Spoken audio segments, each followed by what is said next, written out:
Hey guys, Mike here with Century 21 Prospect Realty, and I'm here today in my own home with Alyssa Mosher of A-List Organizing, and we've got something pretty special planned for you. We're going to do a series of how-to videos on home organization. So we'll get to more of that in a second, but first I'm going to pass it over to Alyssa, and she can explain what it is she does and why she does it. Yeah, so I own A-List Organizing, started about 3 years ago.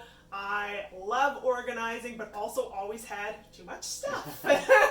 So that just kind of developed into a business, like I say, 3 years ago. And so what I do is I work with people that have too much stuff or don't know what to do with their stuff. They don't know how to organize it. And I go into people's homes and help them get rid of that stuff that they don't need, that they don't love, and also help them organize and maintain, which is really important. Yeah, absolutely. Yeah, organize and maintain what is in their home.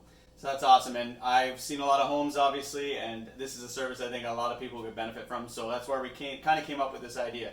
Today we're going to talk about pantries. Pantries are a big deal in the kitchen. When I'm showing buyers homes, the pantry is a key, whether it's a walk-in, whether it's a cupboard-style pantry. Somebody needs to know they have a place to put all their food, all their belongings that belong in the kitchen. So the pantry is a big, big deal. And having an organized pantry allows a potential buyer to see the space more properly. They can idealize what could be in there for them. So today, we're going to use my pantry, which is a mess. And we're going I cleaned before. So we're going to use my pantry, and Alyssa's going to give us 3 tips on what we can do to make sure our pantries put the best foot forward when we're showing our homes. Yeah, exactly. And so these tips, it's important to note that are good for people who are selling their homes, but also for anything. Absolutely. Right? Yeah, for sure. Okay, so number 1. First, let's have a look in the pantry. You know what? Mike said it's a mess. It's not too bad. It's pretty typical. I'm getting the camera. Okay. All right, let's have a look.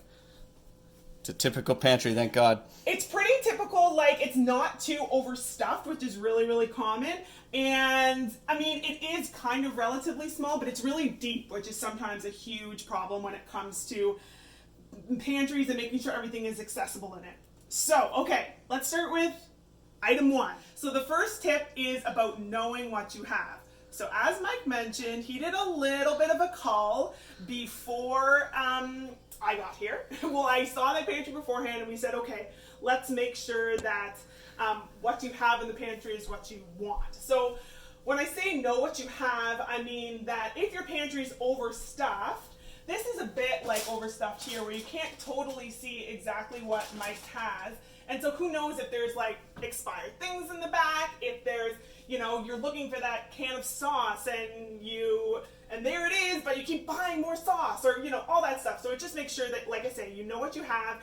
And so the beginning of making a pantry look good and work for you is basically decluttering it, where we start in every organizing. And I had no idea what I had. I did a little bit of a call this morning, and there are multiple items. There might be 3 or 4 packages of lard from Thanksgiving.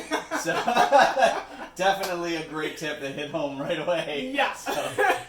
So know what you have. Okay, so Mike now knows what he has for the most part. And so tip number 2 is making sure what you have is accessible.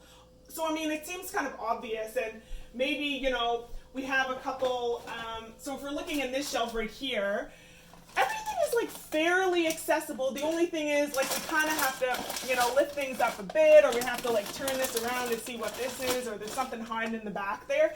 So it's important to have things accessible so that, once again, you know what you have. That's just so important when it comes to a pantry and a lot of other things. So some of the ways to make, if you have a deep pantry like this, it can be really hard to make things accessible because the best use of space is to like pile things in the back, but then you can't always access them. So Mike and his family actually have started a great idea here.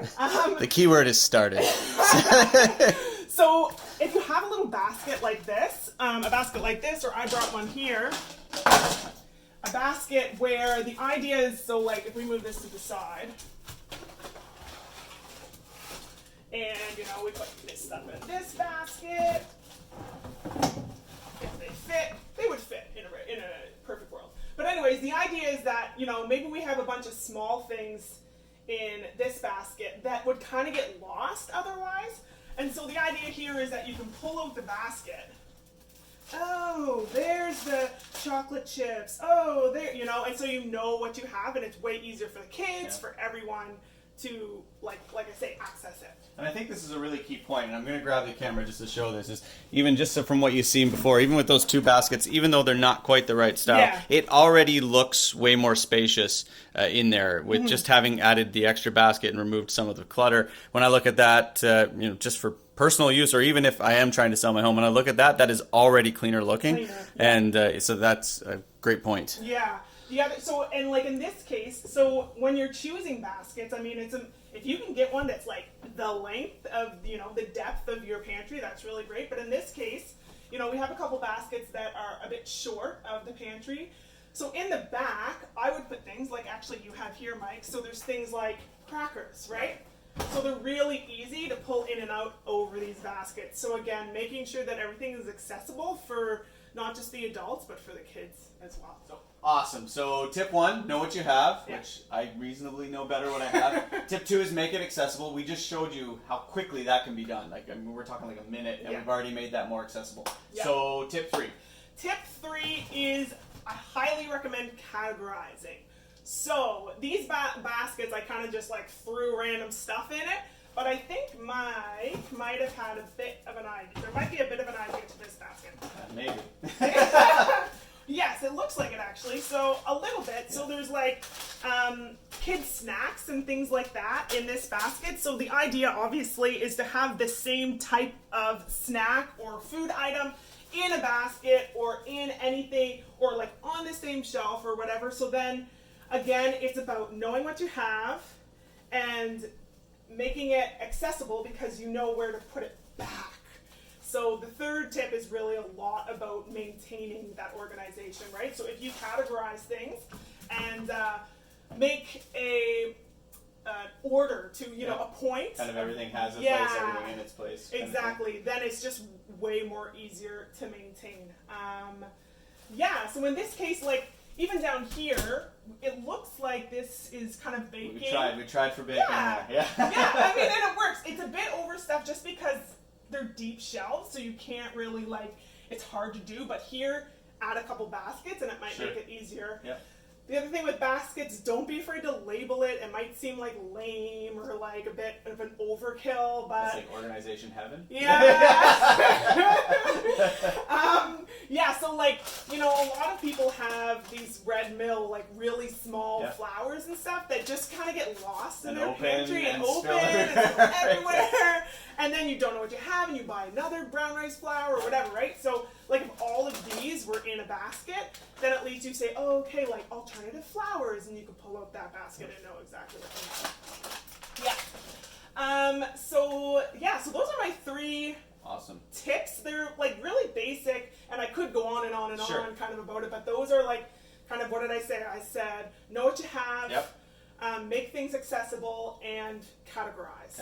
And Alyssa can go on and on about it, and that is a service she provides. I can't tell you enough how good of an idea it is to have Alyssa come in and do this process. Alyssa offers the service, and it's common sense, a lot of it. I'm sure nothing was just earth-shattering to you, but sometimes it takes somebody to tell you, to hold your hand, to give you the idea, to see what you can't see, to get you there, and that's what Alyssa does, and her services are awesome for that. So. Now, Mike. Yes. I have a bonus tip. Oh, bonus tip. Here we go. All right. You know, I couldn't be 4 tips. It's 3 tips plus 3 a bonus. plus a bonus. All right, so bonus tip. Here we go. Bonus tip. All right. Eat what you have. Eat what you have. So I've seen a lot of pantries that just have so much stuff that the reason why you don't know what's in it is because it's just like layer after layer after layer after layer of stuff. And so I know there is a point to like creating an emergency, you know, kind of ration of food for however. But I recommend if you're doing that, like say for 3 weeks or whatever the case may be, and it's pantry-like food, put it somewhere else. Like put it in a box in the storage room that's also accessible. Don't keep it in the pantry because it just clutters up. Keep your pantry functional. Exactly. The stuff that's going to be cycled through and used. Exactly. Yeah. So if, you know, you've gone through these first 3 steps and you're saying, oh my gosh, like it's still really hard to like, I can't find anything, blah, blah, blah. It means you probably have too much stuff for your pantry and you got to accept that. Time to eat. Yeah. And it's time to eat. If you look down here, I'm going to be having a lot of pasta. Yeah. Let's have some pasta in the lalage. But yeah, so yeah, the idea is like eat what you have, and then once you start going through that, then you can replenish it. And if you have like cans and things, you're like, well, I have this can, but I'm actually probably not going to eat it, but I'm just going to hang on. Don't hang on to it. Give it to a food bank or something, right? That's a great idea. So yeah, just to make your everyday life a little bit easier. Awesome. Great idea. I love the touch on the food bank thing, just like we do when we're purging clothes, purging any kind of other stuff, and we take it to the Salvation Army or taking other stuff. Taking food that's still good that you know you're just not going to eat. Hey, maybe you thought you were going to try that diet and you didn't like that stuff. Take it to the food bank. Somebody can always use that. So that's a great tip. Yeah. Awesome. So that is segment number 1, organizing your pantry. We've got some cool stuff lined up to come up for you guys in the coming weeks. So stay tuned and definitely tune into future videos. Thank you so much, Alyssa, for coming over Thanks so much, tackling Mike. my okay pantry. Okay. And until the next one, we'll say goodbye and we'll see you later, guys. Talk to you soon.